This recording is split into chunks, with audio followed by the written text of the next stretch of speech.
سر بولی داره گذاشتم رو سینم نصف صورت ها نبود پای قطع شده دیدم تو 16 سالگی به حریق هستم منم لیاقتشو نداشتم چرا؟ داره به باطه میمانم ببن سیر شدم این زندگی نبرم زندگی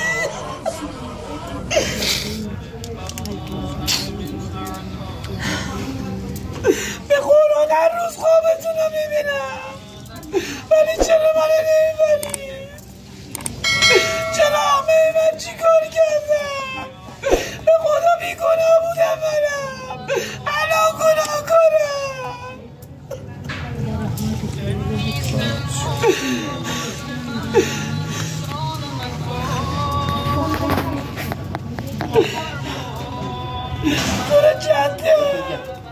تو رو جدت قسمت میدم علی احمد منو ببرید من نمیخوام اینجا باشم به خدا سیر شدم 40 ساله دارم از آب میکشم به قرآن شبا خواب ندارم من نگهبانی خونه زن و بچه رو میدم اونا خوابم من میدارم صدا خورخورشون رو میشترم من نمیتونم